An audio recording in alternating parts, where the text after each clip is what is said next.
Winter, spring, summer, fall, seasons change, we still keep it together.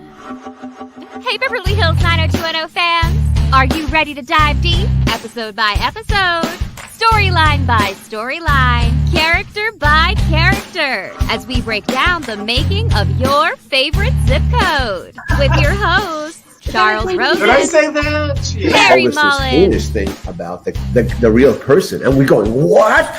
We're getting rid of this guy. Pete Ferrero. I'm feeling wonderful. Kathleen looks TV crush-worthy. Like so many special guests. And all your questions. Live on the Beverly Hills 90210 show. Oh, yeah. Everybody dance now. Well, here we are back again on the Beverly Hills 90210 show. Chuck, I think this is almost episode 130 of this podcast. Oh, so that's my real age. So we're getting very close to, that 130. Isn't that Well, I insane? had the experience last night. I share this with you and our fans. We're recording this the day after Halloween. That's right. And I went out with my granddaughter and grandson in a nice area in LA, Rancho Park, kind of a southwest Los Angeles, and a lot of families, a lot of kids, and went out with another couple with young kids, same age group that my daughter and son-in-law are friends with. And the guy is he's a lawyer, he's buttoned up, we're not talking much. And then we start to talk because the kids are running to the houses. And of course, he's from Wilmington, North Carolina. And of course, he's a huge fan. So Right. I asked you today, could you make me a couple of, he's a big music guy and he's an entertainment litigator. So Amazing. I said, why don't you take this case on pro bono? The music anyway. situated. Right, yes. Mhm. Right. So we're going to, we send him the Rolling Stone show and a couple other ones, but it's still out there, and he's a 37-year-old man, and acknowledged that he was younger than many of the fans because he had older brothers who watched the show. Right.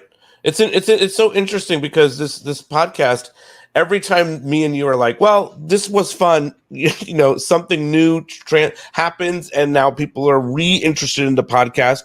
The stuff that we've been doing with Dianne Young is going really well, man. People are really interested in hearing the casting process. What do you think the reason is for that? Do you have any thoughts on that? Well, I think first of all, I think casting is kind of mysterious. Mm-hmm. Why this one over this one, or how did this come about? And especially if you have build a relationship with an actor who's playing a character, to first of all to pierce the veil off of that actor is fun.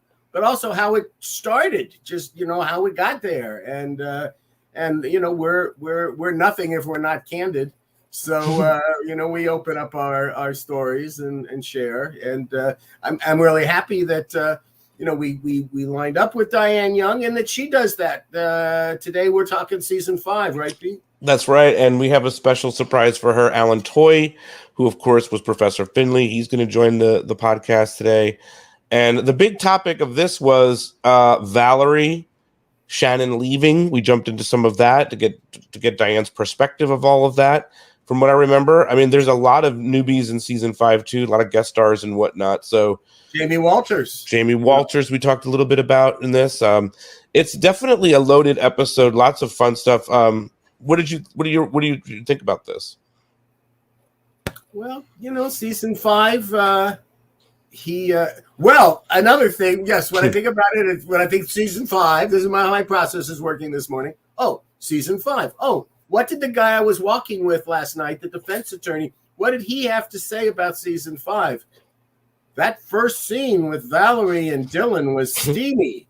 Yeah, right. Yes, sir, it was. And certainly season 5 was the most adult of our episodes. It was of the seasons I did. And we were able to do some social drama in it, less than obviously the high school seasons, but more than what happened subsequently.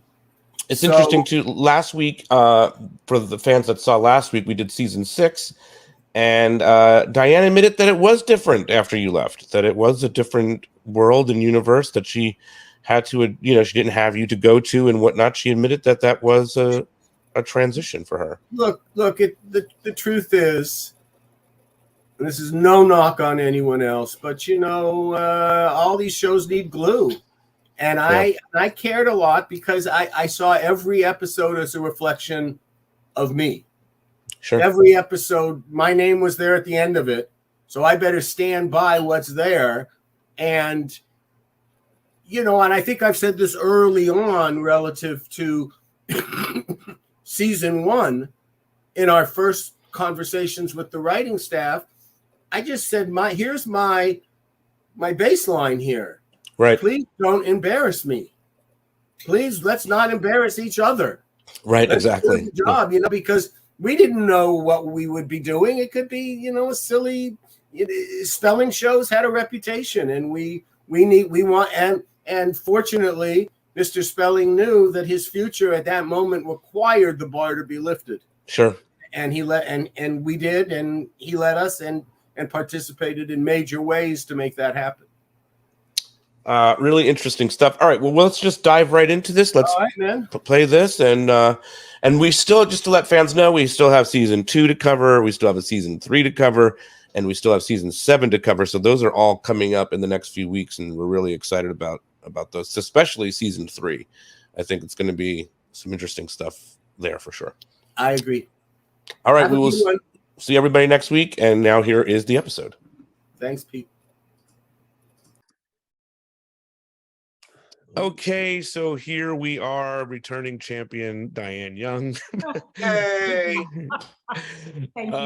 We are now diving into season 5, and right off the bat, we're going to bring in a special guest to say hello to you. It's always about special guests here at the Beverly Hills 90210 show. Okay. Let's see how this works out. Hi, guys. Oh, Alan Toy, Professor Finley. How are you? I'm good. How are you doing? Oh, shoot. I just lost you. Am I still lost? Oh, here we are. You're good. Yes, You're good. Yes, you're there. I got it back. Sorry about that. I am very well. Thank you so much. You don't look like you've aged today. Oh, you are. I love that. Thank you. Nor have you. Right? Okay. It's. I think everybody looks the same. It's true. We get acclimated to that, and so it's like, I see people I haven't seen in 20 years, and they look just the same to me. Yes. Alan, I don't know that if we talked to you since, but you did Annie on NBC, or I think it was NBC. It was so wonderful, man. You did such a great job in that. Loved it. Yep, loved your part. Thank you. I appreciate that. I was hoping to try to get an audition for the one that's coming to the Pantages in a month or so, but I guess my agents haven't found anything about it, and so maybe it's precast. I don't know what's going on with that. Could be. Okay, Dianne and Alan. Alan, of course, came in to play Professor Finley. Dianne, I'm sure you brought Alan in. Yes, I do believe so. Yes. What do you remember about bringing Alan in, if anything? Sometimes this is like going back a few years ago, right? Yes, it is. Always my memory. I just remember liking him, and he added an awful lot to the role and what we were looking for. And I thought, oh, this is good. This is very good. And I was very happy when everybody agreed with me. Alan, we've talked to you before, but this is casting. What do you remember about casting for 90210? Well, I was friends with Paul Wagner for years before this, and Paul was really also very active in trying to find better roles and opportunities for actors with disabilities.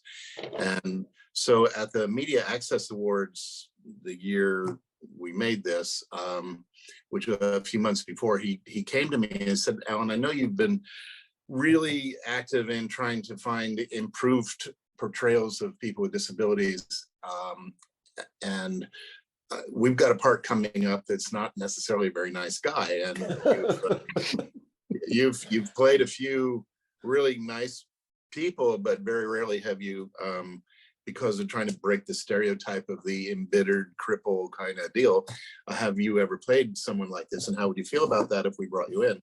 And I said, oh my God, Paul, I'm so up to here with playing those treacly, they went that way kind of roles. And so, yeah, something I can chew on and bite my teeth into would be awesome. So he brought me in, and as I recall, Jason did, not my recollection, Jason directed the first episode of the Finley series. And he was friends with a Canadian actor, Jim Byrne, who I also knew. I liked a lot. And Jason was really arguing for Jim. And I think Paul was arguing for me. And I don't know where the rest of you all fit in, but I'm very happy that I got selected. I love this. I know Jim, but when he had legs, Jim lost his legs in a roadside accident. Right. He was a musician in a group called God and I in Canada. That's interesting. I'd never heard that story. I probably would have championed Jim, because Jim also was in Wise Guy. He was in the Cannell series Wise Guy before this, I believe. Right. He played like what's become a role in all shows now, the technical guy kind of watches the computer screen. Right. I love unraveling casting situations here on this podcast. Dianne, do you recall that Jason was pushing for Jim?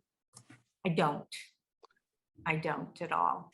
But I do remember Paul just saying, Alan's the guy, and really being in your corner. And Yes. And then we saw you and the possibilities, and it was just kind of a turn on the politically correct thing in a lot of ways, and you went with it. I mean, it was really a brave of us in a lot of ways, and brave of you to kind of play ultimately a pretty nefarious character.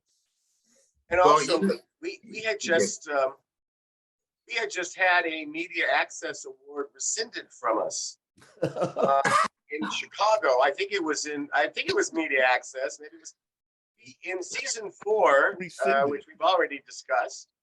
We had an episode where we had a woman be blind. David Silver gets a very big crush on his blind piano teacher, and it was a terrifically written. It was beautifully executed. We won an award, and then they found out that the pianist had sight. He took the award away from us. So I think Paul, knew, wait, this is a good part. We maybe get something for this too. Let's try to find real people with disabilities to play the parts in the way that it should be. But and so I think that was also a backstory part of it. I think we won it also. We won that year. The next year, we won the award, I think. Because I remember. Well, sure, but Paul had the fix in, But I don't think that I was involved with the media access office, and I don't think this won. I was kind of disappointed because I thought it should have. But yeah, Baywatch won. Baywatch won. I think. Yeah, maybe so. Yeah, Baywatch. I remember the. There's a speech. show, everybody. Yeah.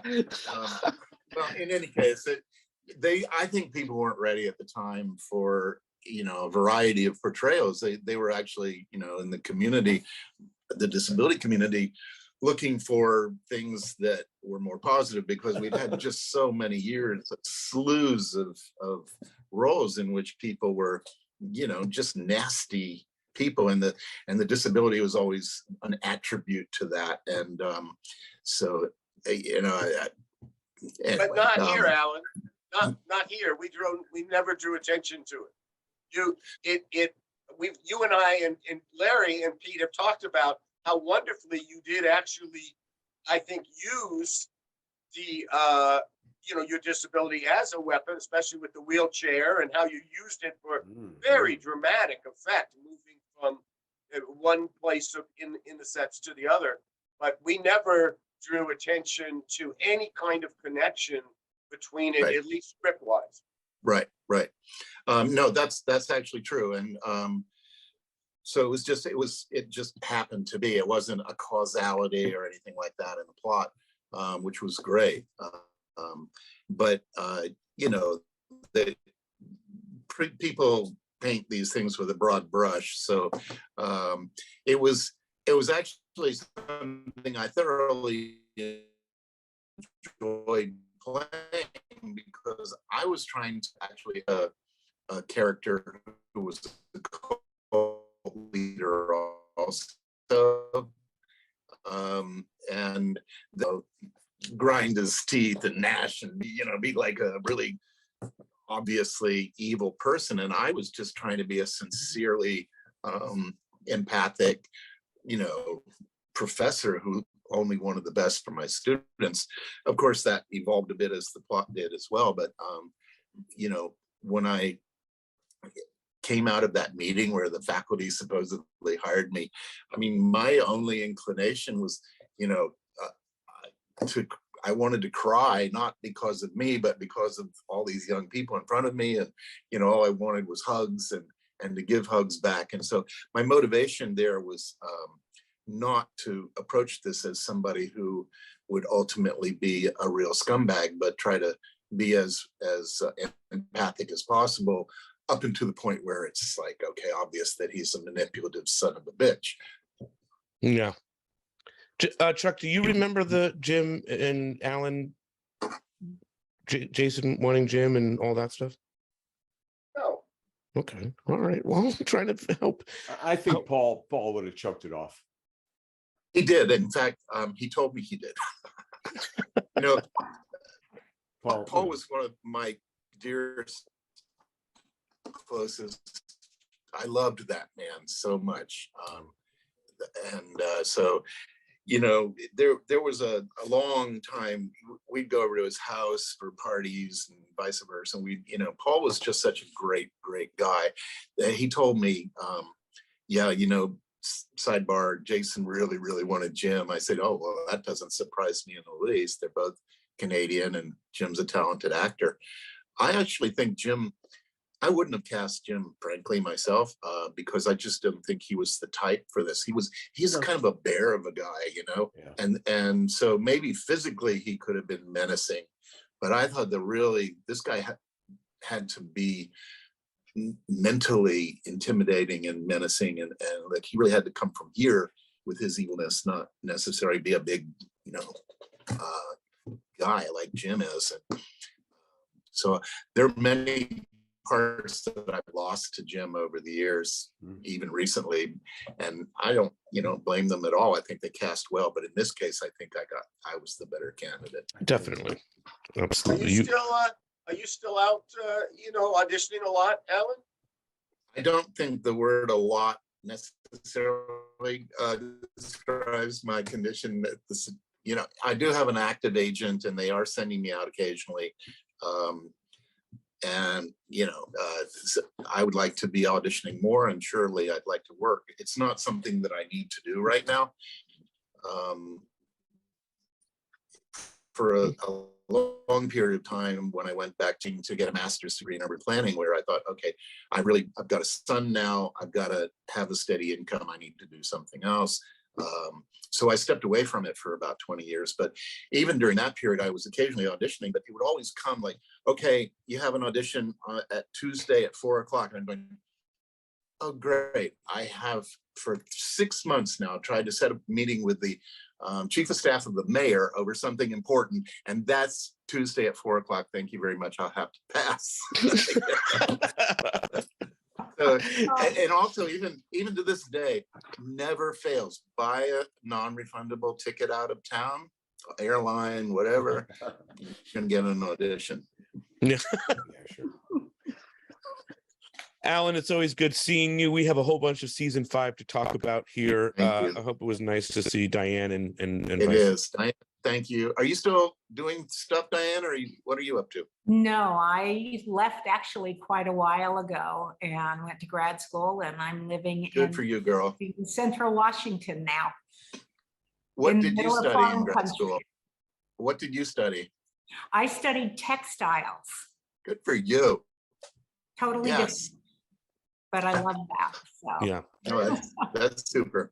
Well, I wish I had known. I was just up in Central Washington not that long ago doing it. Yeah. So next time I'm up there, I'm going to look you up. Actually, please do. That would be terrific. I'd love to see you. Amazing. All right. Thank you, guys. Alan. Yep. Bye-bye, Alan. Bye, everyone. All right. So Alan Toy. Alan Toy. Yes. Okay, at the start of season 5, Chuck, I always love when you tell us about the 5 different TV shows that you were running. This is the 5th version of the of the series. Tell me about what the lay of the land is for season 5. Explosive.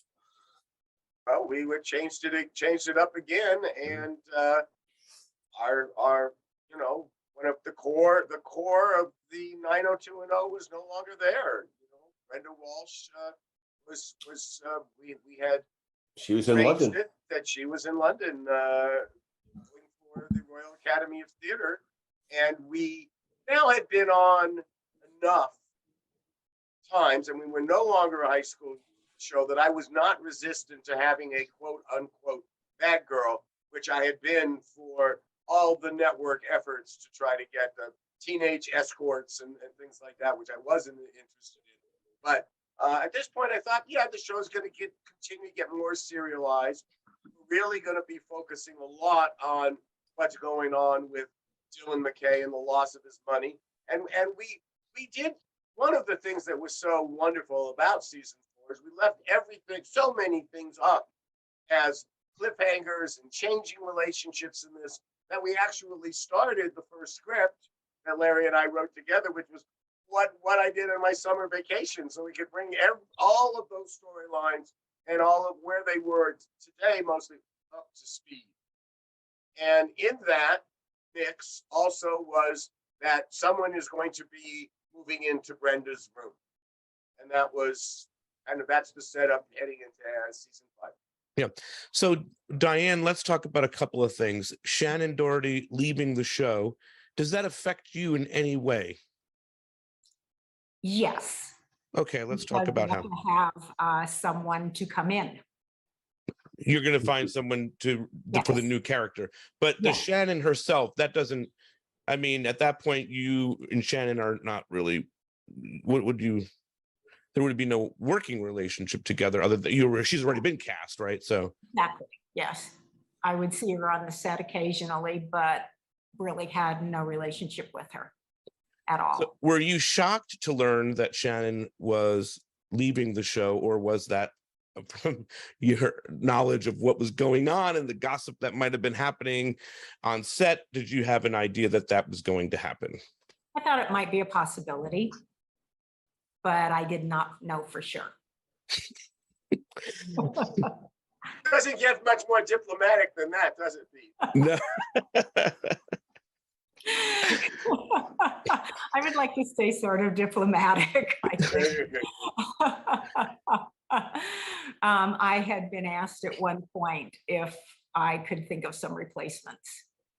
And so I had it in the back of my mind that was a possibility. So interestingly enough, a couple of things about this. Was there ever a conversation about, we've seen this, where they just replaced the actor and Brenda is still there, but it's a totally different person? No. I'm trying to, I think that there was one time when I was approached and said, who would you bring in now? And off the top of my head, I was thinking, oh my God, who would it be? And there was a young actress, and I don't remember her name, so I threw that name out, but she was really too young for it. So it would have to involve a search, because that would be major. But I think that we were so established in who Brenda was that I don't know that would have been possible for people to forget Shannen. Without a car accident. A car accident. Right, switch face, right? Right. To answer your question, Pete, at near the end of season 1, the notion was entertained in the spelling offices about that. Could we just have another actress come in and be Brenda? It had only been 1 year. Yes, we were very much entrenched, but I think, certainly after Spring Dance, that was not a realistic possibility anymore. For sure. I mean, Roseanne's show did this, right? They replaced the daughter. Will Smith's show did this. They replaced the mom. So it's not out of the realm of possibility that it could or couldn't. I do think Brenda had already connected so deeply with that fan base that there would have been an outrage. So let's talk about trying to figure out who is going to be this new character. And when does this hit this hits you, Dianne, when? Early? I'm trying to remember. Exactly when, I do not remember, but I would say May. I would say May of that May? year. That's Okay. kind of would be the end of it and get ready to shoot in July. So we probably would have like in April and May been doing this maybe. And you guys established the Valerie Malone I character. think we would, because we would have had to have sides for the character to read. So we had to write Right. that character pretty early. I don't. Fortunately, in those years, Larry and I had developed a pretty good muscle. We could write a script pretty quickly. So having sides for the actors is not going to be a problem, and it never was. Probably just wrote the sides without the script. I don't think so, Larry. I think we We had the script. we probably were breaking this script down in February of season 4. Could have been. We were so far ahead. I mean, one of the things I've always said, and I know that Larry worked really hard to keep that up in 6 and 7 as well, with the wisdom from my friends Josh Brand and John Falsey, who I worked with on St. Elsewhere and Northern Exposure, White Shadow, other things. And you know, it was like, it's so hard. Production is so hard. Don't make scripts your problem. Right. So just we were always ahead. One time when I do 143 hours time in season 1, the director start prepping without a script. It just wasn't a problem. Our priority was to get this, have the scripts ready and not be a problem. So Larry, when he and I started working together in season 4, I had no idea he was such an Iron Man, but he was, and I was at that point in time. So that just wasn't an issue, really. So whenever we needed a backup, you know, you're all right though that we weren't really clear until the plot lines having to do with Tennessee Williams stuff in season 4, because that's when pickups came out and Brenda wasn't picked out, and so now we got to start moving on and changing things up. So. Dianne, I'm going to put you in the hot seat for 1 second and ask you a question. When you, about Shannen, when you would bring a guest star onto the series through the series run, did you ever have a guest star say something to you about Shannen afterwards? Someone that maybe you were connected with, like, this was very difficult, or maybe the opposite, maybe she was very lovely. No, nobody ever said anything. I don't know that any guest actor would have wanted to rock the boat in any way. Sure. That's what I'm thinking now, because I really don't recall. What I recall are stories that I heard about what happened on set, and I always kept them in the back of my mind. And sometimes I thought, really? But I never witnessed anything. What I witnessed was she would come into my office every so often, and my assistant had had a baby, and her baby came to the office, and she and Shannen came by and would hold him. And so that was what I saw. And it was very, very sweet of her. And so I saw that side, and then I would hear the other things, but I didn't know her personally, as a friend or things, just, you know, what I heard on set. And I really didn't witness that much, even though I was there. I had things to do, and I stayed off of the set for the most part, unless I had to go talk to someone. And I used to like going into wardrobe to see what Molly had. Oh, sure. You knew you were interested in textiles. Nobody knew. But, yeah, exactly. And I was, oh, look at this. Oh, I just saw that in Vogue. This is great. Well, let me ask you this, though, from a casting perspective, this might affect you in a way. Was there ever a time when you were thinking about bringing an actor on to the show and were like, well, this might not be right for the environment for Shannen or for any of them? That is something that I always did think about. Yes, absolutely. Can I say someone specifically off the top of my head? No, I can't. But that was always part of my thought process, as I've talked before, about making things comfortable on the set for everyone. And I knew some things were going on set, and I didn't want to add to that. Mhm. And there was only one time in thinking about the years recently, in fact, in the last week, where I thought, oh, I might have made a mistake, but it ultimately worked out because the actors did just fine. Do you want to say who it was? No. I tried, guys. Good try. Where in the season verse is it? Is it earlier, later? Good try. That was sneaky. I'm just kidding. No, it was, we've already talked about it a little bit. And then I went back and I was looking at my notes that I had made and certain things, and it brought up a few memories, and I thought, oh, okay. But ultimately, it all worked out. Totally. And there wasn't anything really terrible that happened. It was just a thought that I had. And you've talked about making it easy, wanted to work with people that were easy, but 90210, and we've talked to a lot of guest stars here on this podcast, and they all pretty much say the same thing, that the show could be very intimidating to walk into for some of the even more established actors. Yes. Was that something that you thought about too? This actor can't be too intimidated by this set.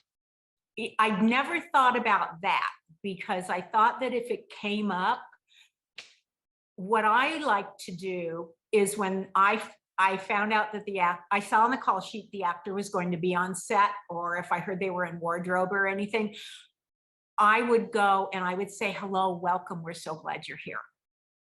That was something I did on 90210 and also previous shows I had worked on. I just thought that was something nice. And on 90210, people liked seeing my face, because I did hear that. Thank you for doing that. Thank you for coming to say hello to me. And, it's been said on this podcast multiple times that Luke or Jason or Brian would do that as well. Yes. But the female dressing room maybe could be cold at times. At times, yes. Were you aware of that too? Yes. Yes. They weren't always welcoming. Yes. Listen, nobody lived in a vacuum. It was a big community. Like a television show had rumors going up. Yeah. It's a big community. Everybody was aware that there was the stuff would go on in the sets. And that's why I wisely made Paul Wagner in charge of everything having to do with the set. And I stayed in the city, and we really didn't have a permanent office in the Valley, because all I could see was every day I'm going to just be, in the middle of stuff. And I rarely was on this. I don't even, one would think that I would be, but only when I would be called down to Mr. Spelling's office to discuss whatever transgression he wanted to discuss. That was pretty much it, relative to Cass, Brenda's situation and stuff. So it just was there, Pete. It just was a fact of life while we were working. And now we're in season 5, and it's a new person to cast. So we should. This is why I'm bringing this up, though. So okay, so now you have this big role to fill. You have these big shoes to bring in. Who did you start talking to about Valerie? I actually was looking for my notes on Valerie, and I couldn't find them. And the only thing that I kept remembering was when I got the call from, I believe it was Harry Gold at the time, who was Tiffany's agent at the time, I believe, and said, well, what about Tiffany? And I was like, oh, okay. And I said, but isn't she? And he said, yes, I think she is, about dating Brian. But, I assumed everybody knew that. And so it was a name that I brought up. And I also think that she never came in for any of us at all, that she went right to the network. I could be wrong on that, but that's my memory of it, because I remember going to being at Fox, and she was sitting in the hallway, and I went over and introduced myself to her and said, thank you for coming. Oh, I remember her. Larry, were you think there? so. She came Yeah. to Mr.'s office. I was gonna say we're Mr. Spelling's office. That's right. Was it Mr. Spelling's office? She did go, okay. Right. And I do want to say that too. And it's Pete and I discussed this relative to the casting of Tiffany, that when it's certain, this part particular, and a little bit less so maybe with Jamie Walters, I'm interested to hear how involved Dianne was on that. A lot. Now we're a hit television show. Right. Getting around it. So the people who want in and are doing things, they're lobbying the company. They're lobbying Aaron, and they're lobbying Tony Shepard, his head of casting. And we, who are in the day-to-day operation of the show, would hear about that, because it wasn't our search, it was the company's search. Yeah, Alicia Silverstone, Drew Barrymore were names I kind of remember hearing. Alyssa Milano. I was going to say Alyssa Milano. Yeah, those are It's three. all star power. Well, even though we just talked to what's her face, Larry, the other day, Elisa Donovan, who said that she was up for Valerie as well, right? Yeah, I mean, the one I remember was, and maybe Diane remembers the gal's last name. I think it was like Heidi Bohe. She's actually Saban's stepdaughter. She was the other, when it came down to two people at the end at the network, those are the two people that came in. And maybe because Saban was lobbying, but I can't remember the girl's name. She had been in the series California Dreams. Mhm. I remember Heidi Bohe. I think that's who it is. Okay. Oh. Yeah. I also was going through my notes, and I saw a call I made about Drew Barrymore. Tell me about Drew Barrymore. Yeah.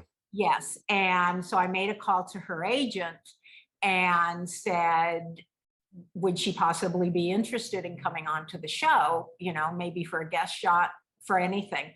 And the agent got back to me a few days later and said, thank you, but no, thank you. Or Drew Barrymore. Okay. It happens. What about Alyssa Milano? Do you remember her being in the mix as well? I do not. Okay. I do not. I had known her for a very long time. Mm-hmm. Yeah, you would have known her through the universe, I guess, at that point, right? The Growing Pains and all that other stuff. Well, the show that she was on, I'm trying to Who's the remember. boss? That Tony Who's the boss? Danza Yeah. Boss. Yeah. and Judith Light, yeah. Here's a well, I'm not applicable. I have a great Alyssa Milano story, but not gonna tell it on this one. Yeah, I do. Okay. too. Not gonna crowd Diane's Oh, okay. Well, we You're always right. love a good story. But then Tiffany does get it. I mean, I've asked this to you guys before. Was Tiffany always the choice? Were the other actresses do we all know it was going to be Tiffany? Do you think Mr. Spelling knew it was going to be Tiffany? I do. I think that she was always, once Melissa Milano was not going to be part of it, I think that Tiffany was the choice, and it was pretty clear. And I remember her audition fondly. Do you, Larry? Yes, absolutely. And she had come from Saved by the Bell. Like, they were the minor leagues for us. They kind of came up, and she was ready to come up. I mean, it seemed natural. And, the Brian boyfriend thing, we kind of thought that was not a bad thing. Maybe it was good. Did you have to deal with that at all, Diane? And I've talked to Brian about it a bunch, and he thinks it's funny now, so it's not hurtful to him at all. Well, they would have got together anyway, probably, because all these attractive people all seem to cross-pollinate. Did that come to your office at all, that Brian is upset that that Tiffany is going to be making out with all these other actors? No. When I would go over to Paul's office, which I did a lot every day, I would hear things, and then I would just kind of keep them under my belt and go, okay, well, what's going to be the ramifications of this? And sometimes there were, and sometimes there weren't. And you have to think that it was a show with really attractive people, and they're bound to get together. That's true. At some point. And Sure. If they did, that wasn't really my business until they made it my business. And Right. I tried to stay away from all of that, just to be neutral. And it would be, occasionally I'd hear something and I'd be, oh, really? Okay, fine. And then I'd walk away from it. All right. The other big part I think that we should start talking about is what Chuck just talked about, is Jamie Walters coming on to 90210. Do you have any memories or thoughts or notes on Jamie's process of getting on the show? I was looking for those and I do not. And I was trying to remember, and I know this is not good for my memory, but I think we had the actor before we had the part. Thinking about it now. No, I'm thinking He had been on the that's he had been right. on the Heights or something. What was the show called? The Heights. That's it, Larry. That's exactly And it. it was just someone that Mr. Spelling really liked, and we heard the music and stuff, and then we just created the character around him. As far Well, as and more, and also at the same time, I was. What are we doing? Another 32 hours? Oh my God! What are we gonna do? What do we need? Plot. We need story. We need stuff. Yeah. And so one of the things I thought we were very good at 90210, and still do, in retrospect, even though certainly the corporate raiders didn't think it that way, is that we were really good with our music. And so to have a music venue, to have acts come in and stuff like this, and how do you talk to an Angel by Jamie Walters and the band from The Heights was a fabulous song and a big hit. And he came into the office and sat down. It was just a one-on-one, just he and I. He could have stayed there 20, 25 minutes. He's Jamie Walters, for God's sakes. He's the easiest person to get along with. You just talk and talk and talk. So we were very fine. It was one of those really great things that we could satisfy the need of the Spelling Company, the broadcast, and the production. And also for character-wise, we had a blue-collar character. Give us a chance another color. Which would obviously there'd be conflict, and there was just story. We were going to be able to mine from this because, like I said, Chuck said we're doing 32. We were manufacturing at that point. That's an interesting point to make. Dianne, double-ups. That must have increased your work just a lot, right? So talk to me about what that did for you, to double-ups. It really did increase our work. I think that I said this before, but I think I was the only department that did not take on additional people. Well, and the writers too. What? The writers didn't take on additional people either, but yes, you certainly were, because she's right. There were double second ADs, there were double just everything, double editors, all the way around. Yeah. And it was a lot of work, but I talked to Kelly about it and she said, fine, well, we'll just do it like we did everything before. And I said, it's going to be a lot of people coming in all day, every day. And it was. And I remember one day specifically, because I had a list of people that I wanted to see, and this is going to sound crazy, but I had 90 people come in on a single day to read. And it was nuts, just nuts. So I had so many people in the outer office, and I tried really hard just to give the attention that I normally did, but it was impossible time-wise. And we were working a lot of hours. We came in earlier, we started earlier, and we ended later. What always seems to happen with double-ups in both seasons 4 and seasons 5 is that we would want to, we were competitive. We wanted to put our best shows out in sweeps. Yes. And so, we would have these episodes going on, these double-ups going on during sweeps time. And so these were the bigger episodes, the fire episodes. You could have had 90 people just in that one episode. You could have had 90 people reading for that one. It just always seemed to turn out that way. The big episodes were where the double-ups were.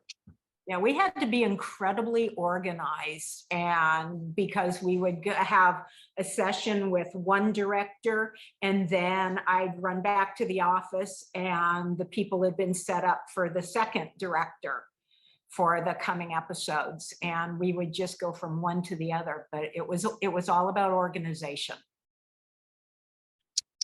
Did you get to go to the Rolling Stones concert? That's just a Pete question. Me? Yeah, when you guys did. Actually, I kind of pushed my way into it. And I did. I went to the Rose Bowl at the very beginning of it, and I was like, "Oh, look at this! This is great." And then they were having a hard time. I think it was Ian who couldn't get into the Rose Bowl because of the traffic. And I said, "Okay, have him go in the back way." And nobody knew how to get into the Rose Bowl the back way. I was the only one, so I said, "Okay, have him do this," and I gave him directions, and he got there. Chuck, about that, I don't know if we've ever asked you this. Was there ever talk about trying to get one of the Stones to be in a scene or anything like that? Or was that off the limits and it was just going to be concert? Tried once. That conversation was Richard. tried once. That took about 15 seconds before they said no. Yeah. Because in the original draft, which I wrote, Keith Richards comes to the Peach Pit. Right. That was not going to happen. The one scene, can we get one of them in the Peach Pit? That's all. How about that? After the show, you know. Of course, that's the place that the Stones would go after the gig, is the Peach Pit, right? Well, either that or the Chelsea drugstore to get their share of abuse. Great line. All right, Wings Hauser is somebody that we see on 90210. Yes. Tell me about Wings Hauser and bringing him to 90210. Oh, he's an interesting guy. I had met him previously, and there is nobody like him. Ever. There she is, diplomatic Dianne. And sometimes I can be undiplomatic, but Wings is, I find him so incredibly interesting and unusual, and that he does. The thought of it, he makes me laugh. And he just is who he is. And I respect that in a human being. You know, he's not trying to be somebody phony. You know, he's nuts, and there he is. You know, and I believe, didn't we just say basically to Luke, you're gonna have a detective character for 2 or 3 episodes. Anyone you want to work with, we'll go after. Exactly and, right. That wasn't right. Was that right, Larry? I think so, and I think they had the same manager. I think maybe they had some other connection. Yeah, no, Luke had a big hand in that. And once we heard Wings' name, it was like no one really else read for the part. We just gave it to Wings. Yeah. We wanted him, you know, because he was going to add that authenticity to that plot line, which we knew was going to have an action element to it, a little bit of a, you know, independent feature, which he was so good at. Because I like to say that's the closest that 90210 ever came to being a Cannell show. Exactly. Renegade. Yeah. Jeffrey King. He played the friend of Luke's, Charlie, who he meets in rehab, and they get involved in the he's a writer. They get, you know, he takes us down through the end of season 5, you know.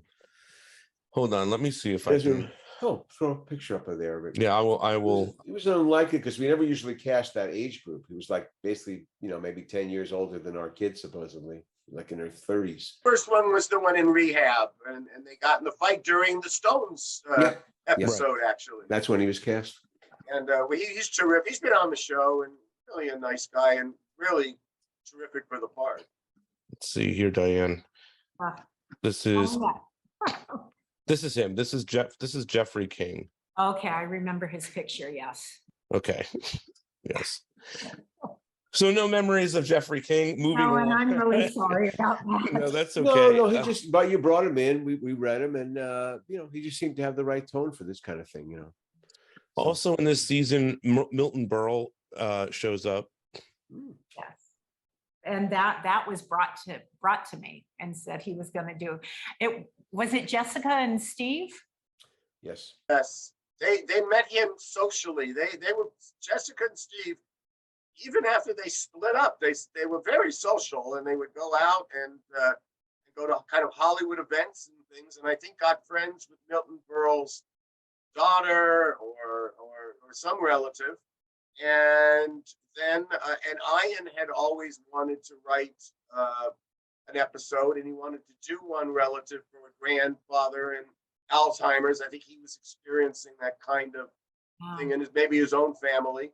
And what I only, it was the only Emmy nomination we ever got was for Milton. And it was the only time Mr. Spelling ever told me that the moment the man walks on the set, you be on the set and you don't leave to the moment that he leaves.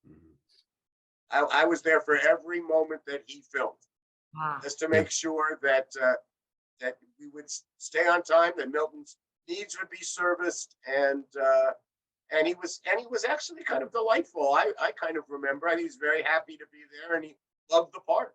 Telling stories, yeah, it was good. Because I remember there was the one day they did some set stuff, and they did one day at the Archer School up on Sunset Boulevard. That's right.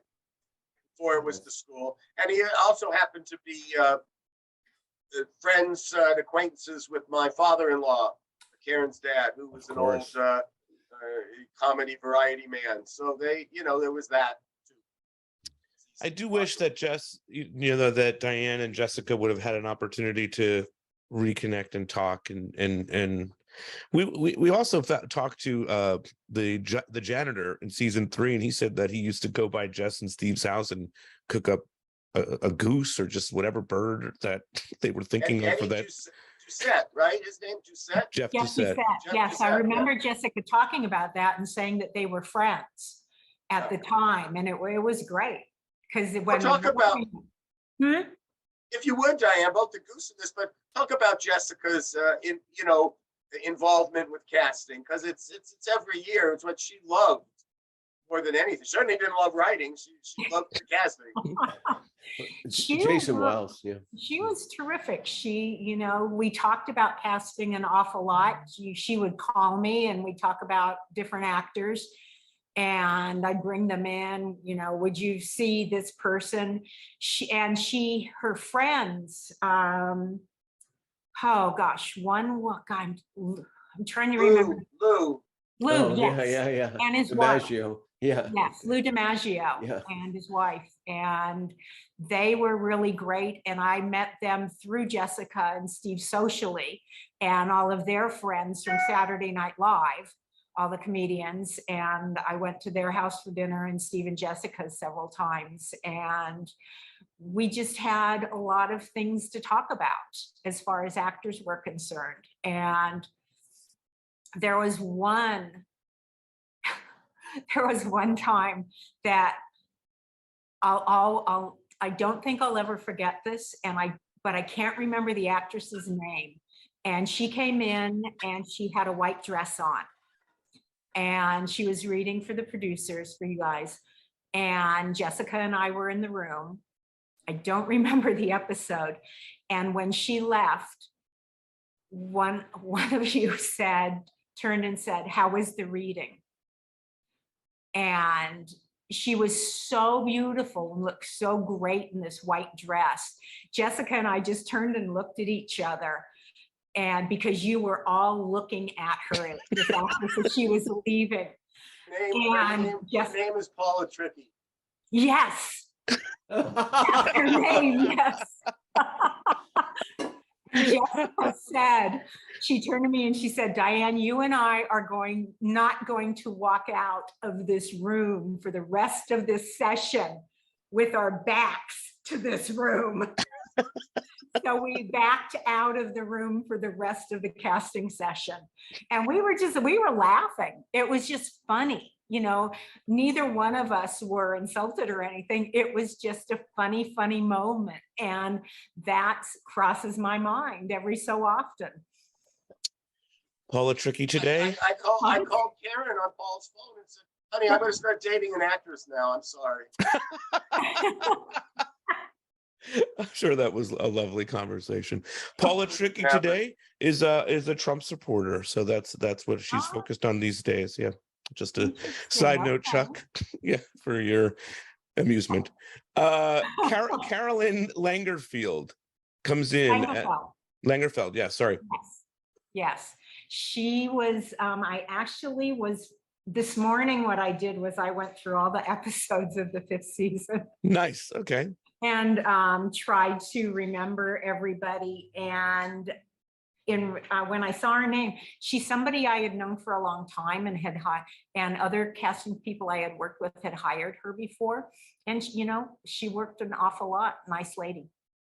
I mean, we've had her on the podcast a couple of times, and she's really wonderful. I mean, she's still working. She's great in this role. So great casting. And she stays on. Which role are we talking about?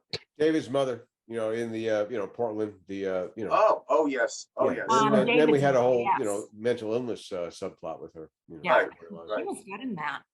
I like that. Gee, Larry, it's funny to think about that now, that there we were, mental illness and homelessness in season 5.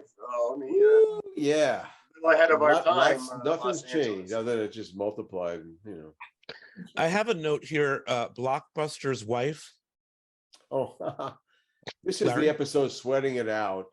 Blockbuster had bought the spelling company, and we got the thing down that they wanted us to write a part in for the head of Blockbuster's wife, who then, I think Chip wrote the episode, but it was a part about of a waitress at a diner serving pie. Dianne probably had no part in this. It was probably a spelling casting person, made the moves on it, which that could have been Pam Shea at that point. Yes, probably. Yes. No, Tony was still there. So then through the 5th? Yeah, it was a 5th season thing. Yeah. I remember it well, Blockbuster, they would swoop down every once in a while and, be in the office, shake their hands. They had the right idea, make content and stuff, but that didn't follow through. It was really early on, pre-Netflix. What was her name? Do you remember? I'd have to look it up in the credits there. If you can pull it out quick, Pete. And Sweating It Out. Let's see. Sweating It Out would be the waitress. I'll dig this up real quick. I think his name was what? Pamela Berard? Yes. Or Cynthia Lynch? Pamela Berard. Yeah. Okay. Because I have waitress next to her name. Yeah, that's right. But there you go. That's pretty fascinating. Because I thought at the time when I wrote her name this morning, and I thought, I don't know her. We should try to get her to come on and talk about how she got the role. What about Sarah Melson? Do you remember Sarah Melson, who's a very lovely actress? She's in The Fire with Kelly. Yes, I remembered Sarah. And when I saw her name, and then when I looked at her picture this morning, I thought, oh yeah, I do remember her. Yeah, again. You would have probably had to tell that she was going to be playing a lesbian character. This is in 1995 or 94. So you probably would have had to clear that with her, since we had the problem with the three yes. keg heads. Yeah, I remember. Did we talk about that? Something. I don't think we did. That would have been season 4, I guess. Yeah, we did season 4. We didn't talk about that. Yes, we did. Well, Yes, we did. It came across very briefly. I remember somebody said that the second president of the fraternity didn't want to portray a gay character, and that was in fact the case. That's right. Yeah. Is that something that you had to deal with? Not really. I heard about it, and I think I heard about it from Paul Wagner, and I thought, okay, and I didn't really understand it, but it was a choice that he made. I didn't agree with it, but he's an actor. But what do you? So then we didn't have him, and we did not have him under contract. No, we did not have. He was a single episode, I think, or he was as available. As needed. As available. As needed, yes. Exactly. And so then, but you would go to work to find the replacement for that character. Yes. Is it the same name? Is that something where we did the same name, or is he? I don't think so. I don't know. I think we hired Sean O'Brien for the third. I can't remember. The first one was Patrick Fabian. Second one was Right. Brandon Douglas. Yes. And then I think it was Sean O'Brien. Yeah. And maybe the Brandon Douglas, because I think, if I'm not mistaken, wasn't he in the Brady Bunch? Wasn't he one of the Brady Bunch family? I think. No. No, definitely Okay. not. No, he was too young for that. But you're thinking that maybe he had a clean, wholesome role somewhere in his career. Yeah, I think so. I thought so, because my friend Karen okay. Richmond, who was a part of the Brady thing, she told me he was part of something she was in. Maybe Ca- it was in the Brady revival that they were. Yeah, going maybe the It's for at Brady that possible. time. revivals. It's Yeah, I possible. think so. Yeah, You know, Casper Van Dien, and Dean. sorry, yeah. No, that's okay. That's okay. He was always around, and I brought him in for several roles, and this is one that stuck that he got. Yeah. And I'm curious. I've heard, Tori speak about on her podcast, or I don't know how I've heard this, but she's said that, if she thought that there was an actor that she thought was cute, the actor would get an audition, perhaps. Maybe he would get the role. Do you have that recollection, Dianne? perhaps, yes. There was no Tinder then. She, what else could she do? It's I would always, Hinge. sometimes it would come through Tony. Could you see this person, Tori? I'd like this person to come in and read. Okay, that's fine. I have no problem with that. There was a time early on in the show when I would be in my office, and then the guys would come in and sit and go through my pictures. They would see the stacks of the 8x10s, and they'd sit there and they'd look through the female That's submissions. great. And Right, it was just so funny to see the leads in this big, huge show sitting and looking for girlfriends. You could do that back Or in then. their case, it was more girlfriends. Yeah, They had girlfriends, those guys. it was just it was interesting, and one of and yet another thing that I won't ever forget, because I love coming into my office, the door had been open, and I'm like going, oh, okay, this is funny. If I could take a picture of this, but I won't. It'll just be it's a picture from my memory. Yeah, that's that I'll ever amazing. get out until now. What about John Grease? Oh, Jonathan Grise. Yeah. I mean, and he's so great. I mean, did you guys see him in the that show where on Hulu, I think it is, where they're all in the resort, White Lotus, maybe? Yeah. Yes, he was, absolutely. Well, Yeah. Jonathan, Beverly Hills. his brother Steve, Jonathan's brother Steve was in my high school, and his father Tom Grise was just one of these men who just passed away much too early. He was so available to us, my friend Steve Saffin and myself and others, just in starting out in career, just to read scripts or talk about the industry and different things. And so this happened. A great actor comes in and, oh, that's your family, okay. But boy, I always get real pleasure when I saw him in other things, particularly Get Shorty. And nobody, I think, he was the perfect drug dealer for what a 90210 drug dealer could not have been better. Absolutely. He should be remembered for Napoleon Dynamite also. Yes, I mean, I think so. But do you remember him, Dianne, and him coming in and? Oh, absolutely. I loved him. I was a big fan of his previously as well. And I had met him on something that I was working on and just thought, look at you and look what you can do. And I always remembered him. And when they brought his name up his agent brought his name up for this, I was like, oh yeah, bring him in. Yeah. Bring him in. He's great. Let's see. James C. Victor will come on and play Peter, who is Andrea's She has an affair with him. affair with. Doctor. Young doctor, fresh-faced Mhm. doctor, red-haired guy. I don't have a lot of memory about him. I saw the name It's this okay. morning. Yeah. Sorry. I'm That's very good. sorry. Two that become important on the college campuses: Alex Diaz and Janice, FJ Rio and Natalie Belkin. Yes, FJ Rio came into my office and pre-read for me, and he was just, gosh, the first word that comes to my mind is delight, because he was just there. He was in the room. He was terrific. I liked him an awful lot, and he was different, and he just wanted to do it. And I loved him. And he would come in and visit whenever he was on the set or was by, and even after it all ended, his role was over, he would come by and say hello. And one of the things I remember about him, he wrote me the most wonderful thank you note, I think, next to someone else that I had ever received as a casting director. And it was just, he was so gracious, very, very gracious and really good. I just, Yeah. I'm a big, huge fan.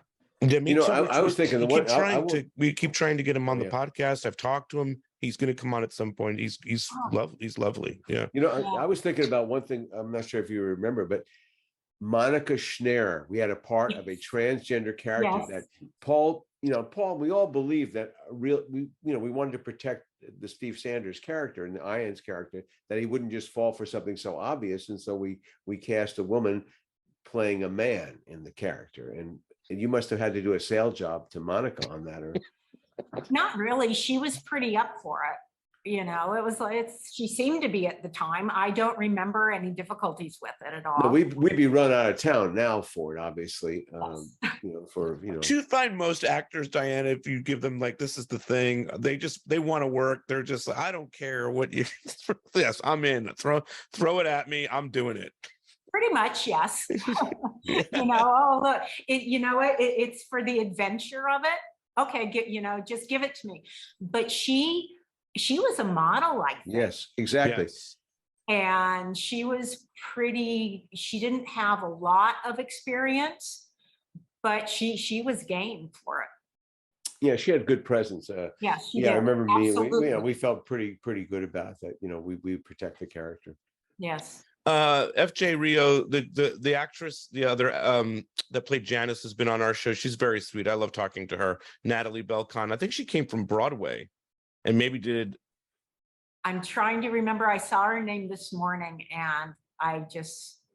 It's okay. It's fine. Let's see. Caroline McWilliams. Oh, Caroline McWilliams. She played Jamie's mother. That's right. Yeah. She was a working actress, and she was I thought she was terrific. She was really good for the role. And when she was submitted, it was like, yes, okay, get her in. And I'm glad everybody liked her. Yeah, I mean, she really was a good man, because she was not a rednecky kind of character herself in real life. No. I mean, she obviously had been the wife of Michael Keaton. Yes. Pacific Palisades kind of housewife actress. Yeah. But yeah, no, she was wonderful. She just brought what was her name? Luann Pruitt. That's right. Yes. Yeah. One T. Joey Slotnick. Joey Slotnick. I remember the name. He played Puck in in Unreal World. Kind of blondish. He has a nice career. He was in ensembles and things like that. Did he come on the show, Pete? Yes, he was on for that lovely episode on the show. Yeah, his sister was a huge fan of the 90210, and I think they watched the podcast. Actually. Yeah, he was terrific. Viceless Shannen. Vicellius. Oh, Shannon. yes, Vicellius Shannen. Yes, nice. He was a nice kid. I liked him an awful lot, and just eager. Yeah. Eager to learn. And I liked his face a lot. Just liked him. Good friend of the show as well. And a fine actor, as evident of the fact that he got cast to play Denzel's son in Hurricane. Yeah. Probably his biggest, one of his most premier parts. So he's still working. Mm-hmm. And still working. Yeah. Right. James Handy. Love James Handy. He was a friend of mine, an actor friend named Dan Loria, who was the father on the Sure. Yes, I love Jim him. Handy. I knew Dan really Wonder Years, yeah. Yeah, Wonder Years, yes. And Jim was a friend of his. Dan knew so many wonderful theater people that over the years I would meet all of his friends. And Jim Handy was one of them. And I think he's a wonderful actor. Yeah, I mean, I remember when we heard about him, because I knew him from The Verdict. He's Oh, in, you know, did? yeah. Okay. And I went, oh my God, we get James Hand. Yeah, Yeah. I always thought he was going to be great. Yeah, I remember when you brought his name up, and I don't think he came in to read even. I'm not sure he didn't. Yeah, I mean, I think yes he did. I guess he I did. think he did. I think he did. I think he did. Yeah. But you know, once we saw him, we went, oh yeah, Yeah, because I wouldn't know the difference. And Paul, he wanted everybody to come in and read. Yeah. He didn't want anybody to rest on. Yeah, no, he definitely did read. Now I'm thinking about it. Yeah, he did. But you know, 'cause but we I knew him, and it wasn't even close. We all were very Yeah. excited to be able to get him because we knew he was a great actor. yes. I Really, think this really is all of season 5. I guess what I would ask you, Dianne, is there's a change coming in the air at this point. Chuck's going to leave the series. I think the parents are going to leave the series. Andrea is going to leave the series. So there's a lot of change happening in season 5 towards the end of it. Are you aware of that change, and how are you feeling about the change that was to come? I had heard about the changes, and I didn't know what was going to happen. And sometimes the effect with people leaving can affect the casting person. And I didn't know if that was going to be, affect me. And these were people I liked and worked with, and thought, okay, that's going to be sad, but I don't know. I just kind of waited to see what would happen. And it did change coming back onto season 6. It was great having, Larry there. And, we missed Chuck's presence most definitely.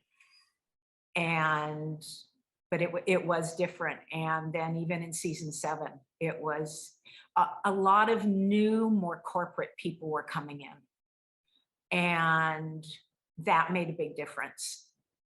Because Spelling was owned by Viacom at this point. Yes. So it was I think also so. Yeah, I think so. on more level of Yeah, corporation. I mean, season 6, Jessica really jumped in at certainly the beginning of Yes. the season, and was really would have been your main voice talking to you about, because that was we went through that already, but Yes. yeah, I mean, but season 5 was a great joy. It was Really, fun that year. it was a good year. Was our and it'll always be a pride for me is that it was when we left with our best ratings, which really didn't have very much to do with the show, although it did, I guess, to some extent. Well, it builds up equity. But it was also because this is when Fox really became a network and had just bought the NFL and stole it from CBS, and a lot of things changed because of that. Yeah, I mean, they got more stations basically when you think about it now, and their coverage, much better stations because they had football. I mean, just like Amazon Prime has it, tonight, and more people, it just drives it. Right. Football Well, is a I big deal. looked at what I did on my summer vacation, and Howie Long, I was going to ask you about that. Exactly. Yeah. was listed, and I thought, oh, okay. And I thought to myself, that must have been the Fox football. Yes, exactly. Yes, Yeah. the football player, exactly. Yes. And the other special guest that you probably didn't have much to do with, but it was Alex Trebek, coming into Jeopardy. the Jeopardy episode, right? Correct. Yes. I just was like, oh, great. Alex Trebek. Oh, Jeopardy. This is great. And I had worked on the MGM lot where that was for a year on a show. Larry, don't you love that Dianne just referred to that as the MGM lot? I love it because I had my first deal was at MGM when I did Chips. I had an overall deal there. Yeah, we had Kathy Henderson was the casting for Chips. Yeah, I remember her. And I just realized my dear mentor died last year, Cy Shermack, who he was the executive producer. He was a giant of the industry. He only did like 3 shows: Ironside, The Virginian, and Night Stalker, and then Chips. Yeah, he was great. Taught me a lot. Wow. I think this is great. And I don't think we have any more questions about season 5. I think we've kind of good. Good stuff. So thank you so much, Dianne. Good seeing you again. We will have you do some more next week too. Okay, great. Thank you so much. All right. Bye-bye. Good seeing you. Nice to see you.